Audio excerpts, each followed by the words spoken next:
Thanks for tagging me in once again here on Rastas Realities. Like, share, subscribe, and check out that Patreon for that raw and uncut. Let's get to it. Everything touches everything else. This is what relationships are about.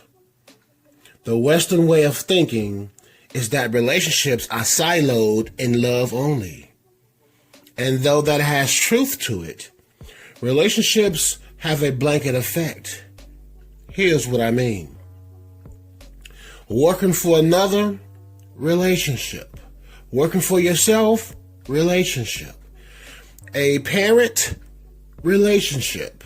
Looking to find or improve yourself, relationship. You should get the gist by now. Nothing in life is void of relationships. Try as you may, you will not be able to avoid relationships, even with inanimate objects. This is how you are able to watch this content on your phone, smart TV, or computer. The key thing here is developing a less toxic and more profitable relationship with ourselves and others. Note, profitable doesn't always constitute as financial. Life itself is not without its challenges and speaks to the topic of everything being about relationships. The importance of developing more fruitful relationships. And this goes for self and other individuals, and even with companies or businesses.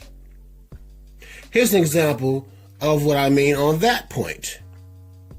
In high school, I enjoyed and excelled in wood shop and carpentry. It was quite natural to me. Later in life, I found this brother who sold scented oils and handcrafted pieces on the Chicago Red Line train system.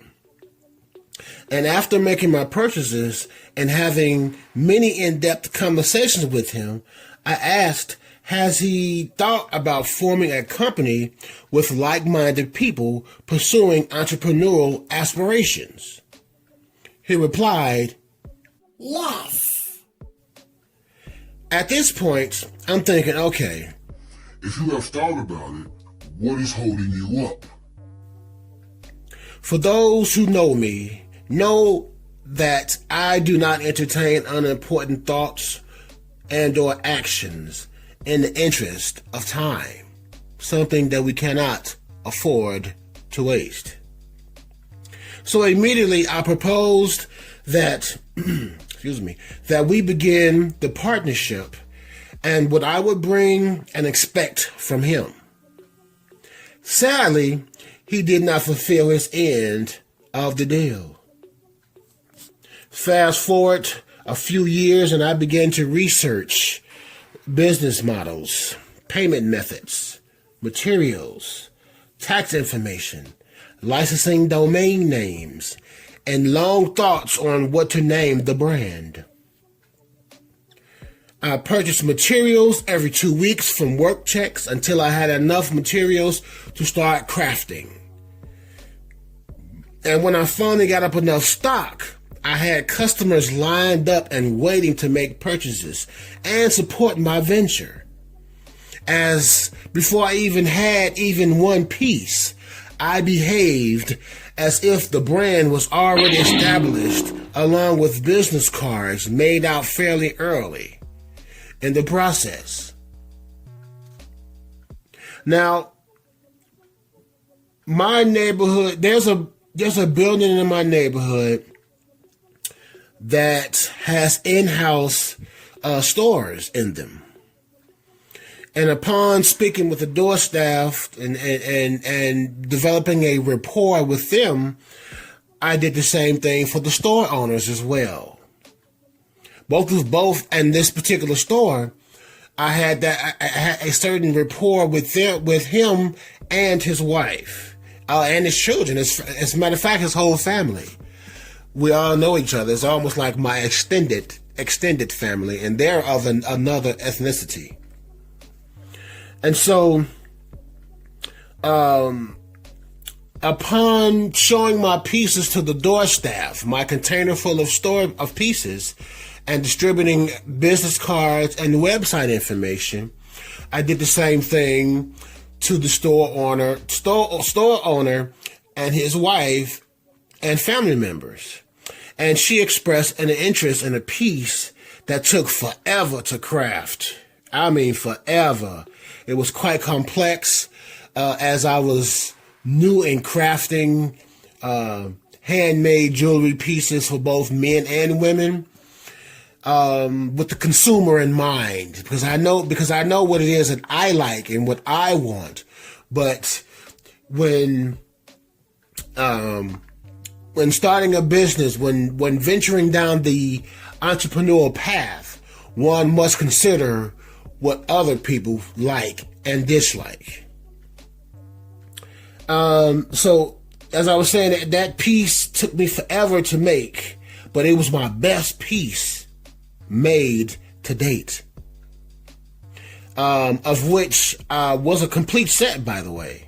It was earrings, bracelets, and a neck piece. All said, everything mentioned has something to do with relationships, both with myself and others, including businesses. A word of advice to myself and to you, the listener. Develop relationships the proper way, and sky's the limit. Thank you again for tuning in to Rastas Realities. Check out that Patreon edition. I am excited and look forward to the upcoming giveaway scheduled, the events, the extra content, the bonus content that will be offered. I'm super, super stoked. And I would appreciate if you support me over there on Patreon and get some of this content that I cannot put out here on YouTube. Stay tuned. Also stay tuned for other information and other nuggets about the content here and on Patreon. The link for my Patreon and any other support method are in the description and pinned in the first comment. Now, I got to give shout outs to all who've been watching and supporting me up until this point, because I never thought that I would have this amount of support, and it's not even a large base. You know, essentially I started the YouTube to I started the YouTube to vent a little bit. And just to get my thoughts out, to work on my charisma, things of that nature. Just improve this self-improvement overall, and it has taken off. So I appreciate all who are watching. I appreciate all who have subscribed. I appreciate all who will subscribe. I even appreciate those who dislike the video and comment, because you are still participating. And until next time, I am Akil Bomani for Rastas Realities. Peace to you.